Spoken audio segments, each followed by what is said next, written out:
Guys দেখো এখন পুরো রাত হয়ে গেছে, 7টা বাজে। আমার একটা পার্সেল এসছে, নিয়ে এসছিস? ব্যালেন্স পয়সা দিয়েছে? কই দেখি, এদিকে নিয়ে দিদি আছে ঘরে দিকে। এটা কিন্তু পার্সেলটা কিন্তু ভাগ্নির জন্য, ভাগ্নিকে কিন্তু সারপ্রাইজ দেওয়া হবে, তো তোমরা দেখতে। তো দেখো বন্ধুরা, মেয়ে কিন্তু ঘুমাচ্ছিল, উঠে গেছে। বাবা ব্লগ করা চালু হয়ে গেছে। হ্যাঁ, পড়তে যাবে আবার? হ্যাঁ, আবার এক্ষুনি পড়তে যেতে হবে, ভালো লাগছে। বাইরে তো বৃষ্টি পড়ছে, ওইদিকে ঘোরো, একটা জিনিস আছে তোমার জন্য, একটা জিনিস আছে। কি বলো, আজকে আমার কিন্তু বার্থডে, ওনা গাইস কি গিফট আছে, প্র্যাঙ্ক করছে। না না আছে, সত্যি সত্যি আছে। পিছন ঘোরো, হ্যাঁ একদম।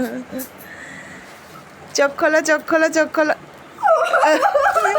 দেখো আমি 2 দিন আগে কত চিন্তায় ছিলাম যে আমি আমাদের যেহেতু হয়তো স্কুলের প্রোগ্রাম আছে, তো আমি কি পরবো আমি বুঝতেই পারিনি যে আমার জন্য শাড়ি অর্ডার দিয়েছে। ও কিন্তু খুব টেনশন করছিল, মানে আমার কিন্তু লাল পাড় সাদা শাড়ি নেই। এবার আমি কিন্তু অনেকের কাছে জিজ্ঞাসা করেছি যে কার্ডটা নেওয়া যায় একদিনের জন্য, তারপর লাস্টে ভাবলাম যে না, অনলাইনে অর্ডারই করে দিই। তো কিন্তু কালকে রাত্রিবেলায় অর্ডার করেছি, ও কিন্তু জানতো না। আজকে কিন্তু চলে এসেছে, এখন 7টা বাজে, এখন কিন্তু দিয়ে গেছে। তো দেখো কেমন লাগলো তোমার সারপ্রাইজটা পেয়ে? এটা খুব সুন্দর, কিন্তু সত্যি সুন্দর এসছে কিন্তু। হ্যাঁ, এত মানে কম দামের মধ্যে কিন্তু ভালোই এসছে না? তাও গেস্ট করো কত হবে? 500 টাকা মতো। হ্যাঁ, 500-র মধ্যেই, 500-র মধ্যেই। খুবই সুন্দর এসছে না শাড়িটা? গাইস এই শাড়িটা আমি পরবো। ওর কিন্তু বৃহস্পতিবার দিন প্রোগ্রাম আছে, বৃহস্পতিবার দিন পরবে। আমি কি পরবো আর এদিকে মামি এই টিপ করে বসে, আমি জানি না।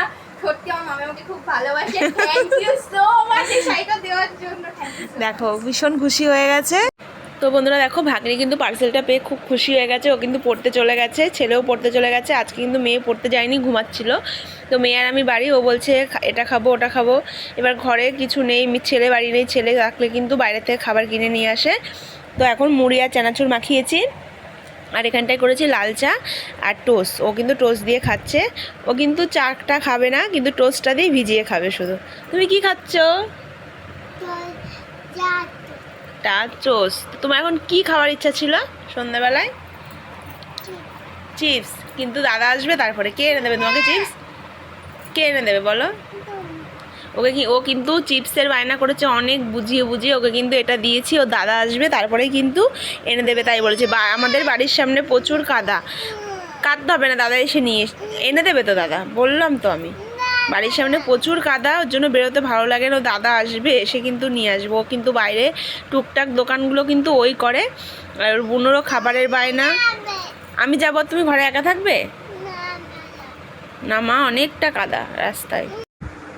তো আজকের ভিডিওটা কিন্তু এই পর্যন্ত। অবশ্যই ভালো লাগলে লাইক কমেন্ট শেয়ার করবে এবং সাবস্ক্রাইব করবে। বন্ধুরা সবাই পাশে থাকবে, আমরা কিন্তু একদমই নতুন হ্যাপি ফ্যামিলিতে। তোমরা সবাই সাপোর্ট করবে এবং পাশে থাকবে। টাটা করে দাও। ওটা কি আড়ি করে দিচ্ছ? এ মা, বন্ধুরা তো রাগ করবে। আড়ি